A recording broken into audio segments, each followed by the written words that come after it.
Police मैयत लेकर पूरे शहर में घूम रही थी, मगर उस शहर के लोग इसको दफनाने नहीं दे रहे थे। हर कोई कह रहा था कि खबरदार इसको हमारे कब्रिस्तान में मत दफनाना। पहले बड़े कब्रिस्तान में लेके गए तो उन्होंने नहीं दफनाने दिया कि इसे जला दो। फिर वो 71 चक हैदराबाद टाउन वाले में लेके गए तो दफनाने नहीं दिया गया।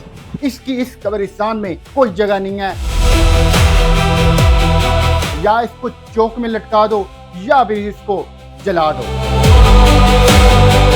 ये मैयत थी अरसलान नामी मुबैना जालिम परिंदे की, जिसने एक 7 साला मासूम बच्ची को, जो कि करियाना स्टोर पर जाती है, ये उसको वरगलाता है और फिर ऊपर वाली मंजिल पर ले जाता है और फिर मुबैना स्टोर पर वहीं से पुलिस को उस बच्ची की गला कटी हुई, चेहरा कटी हुई लाश मिलती है। फिर उसके चेहरे के ऊपर मुख्तलिफ जगहों पर निशानात भी थे। अब जब ये मामला हाईलाइट हुआ और फिर घर वालों की तरफ से शोर मचाया गया, तो जो मुतलका सीसीटीवी फुटेज थी वो निकलवाई गई। तो ये बच्ची उस करियाना स्टोर में जाती हुई दिखाई तो दे रही थी, मगर वापस नहीं आई थी। फिर पुलिस ने जहां फिशानी से काम करते हुए, ये वो केस है जिसमें पुलिस ने जल्दी काम किया और फिर उन्होंने पेशा वराना महारत का मुजाहिरा किया। उस स्टोर के जो मुलाजमीन थे, जो मालिक था, करीबन हमारी इत्तला के मुताबिक 5 लोगों को इब्तदाई तौर पर हिरासत में लिया गया था मुबैना तौर पर। फिर एक बुजुर्ग थे, उनकी उम्र ज्यादा थी, उन्हें छोड़ दिया गया था। बाकी 4 लोग पुलिस की हिरासत में थे और उन्हीं 4 में से एक अरसलान नामी ये वो जालिम था जो कैफरे किरदार तक पहुंच चुका है। ये इनकाउंटर इसका किया गया है, ये मारा जा चुका है। और फिर जब इसको दफनाने के लिए ले जाया गया तो उसके बाद फिर जो सरगोदा की गयूर अवाम है, उन्होंने इसकी मैयत को वहां पर कब्रिस्तान में दफनाने से रोक दिया, मना कर दिया पुलिस को। और उन्होंने कहा कि हम ऐसे किसी भी दरिंदे को, ऐसे वहशी को अपने कब्रिस्तान में जगह नहीं देंगे। पुलिस अब उसकी लाश को पहले जो सरगोदा का बड़ा कब्रिस्तान है वहां पर लेकर जाती है, आगे से लोग आ जाते हैं, वो मना कर देते हैं, वो नहीं दफनाने देते। उसके बाद 71 चक है, उसका हैदराबादी शायद नाम है उस कब्रिस्तान का, वहां पर लेकर जाया जाता है, लेकिन वहां पर भी लोग मना कर देते हैं, इसको नहीं दफनाने दिया जाता।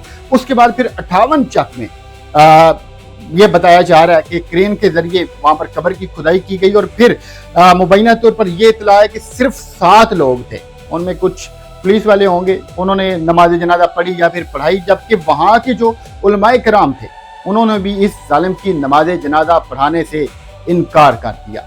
तो ऐसे वहशियों का यही अंजाम होना चाहिए कि उनको अपने कब्रिस्तानों में दफनाने की जगह ना दी जाए। जब उसकी लाश को लेकर पुलिस जगह जगह पर जा रही थी तो फिर आप अंदाजा लगाएं, अब एक तरफ वो माँ जिसकी मासूम बच्ची इस तरह इसकी दरिंदगी का निशाना बन गई, दूसरी तरफ इसी जालिम की माँ, उसको खबर ही नहीं थी कि उसका बेटा ये चांद चढ़ा देगा। वो इलाके में किसी को मुंह दिखाने के बेचारे काबिल नहीं रहे।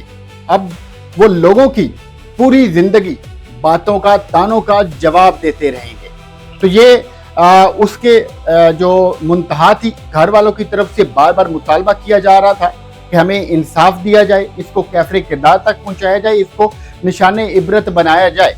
और जब हमारी मुतलका SHO से बात हुई थी और हमने उनसे पूछा था इस पूरे केस के मुतल्लिक, तो उन्होंने कहा था कि जो मरकजी किरदार है या फिर जो मेन मुलजिम है वो यही अरसलान है, और अरसलान ने ही ये सारा कुछ किया है कि वो उस बच्ची को ऊपर की मंजिल पर ले गया, फिर वहां से 50 रुपए का नोट और छुरी भी मिली थी, फिर उसने इकरार जुर्म भी कर लिया था।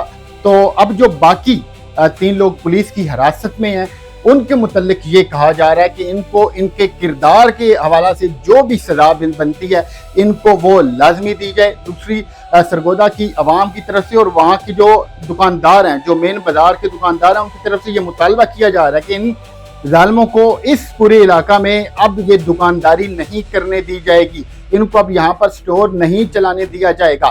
तो CCD की मौजूदगी में वहाँ पर, पुलिस की मौजूदगी में वहाँ पर इसको अब दफना दिया गया है। ये इसका अंजाम है। तो हमारी अपील है माओं से कि खुदा के लिए अपनी बच्चियों को बाहर ना निकाला करें, उनको अकेले दुकानों पे ना जाने दिया करें। और दूसरी तरफ वो लोग जो कि क्रिमिनल माइंड रखते हैं, जो कि शौकियों में आए हुए होते हैं, जो इस तरह की हरकत करते हैं, तो फिर ये देख लें कि उनका ये अंजाम होता है। इससे पहले भी एक इलाका वांडो है, वहाँ पर भी एक जालिम ने इसी तरह एक मासूम बच्ची के साथ इतना बड़ा जुल्म किया था। फिर उसकी जब डेड बॉडी मिली तो उसके बाद उसको भी पूरे इलाका ने, पूरे गांव ने दफनाने नहीं दिया था, तो फिर उसको भी इसी तरह क्रेन की मदद से गड़ा खोद कर उसमें फेंक दिया गया था और उससे जान छुड़वाई थी। ऐसे वहशी दरिंदे हमारे माशरे में रहने के काबिल नहीं है, जिनकी वजह से हमारी बेटियों की इज्जतें, हमारी बेटियों की जिंदगियां महफूज नहीं हैं। तो आपने जब तक बाकी मुल्ज़मान को सजा नहीं मिल जाती, कमेंट बॉक्स में इंसाफ दो की हमारे साथ मिलकर जरूर अपील करें।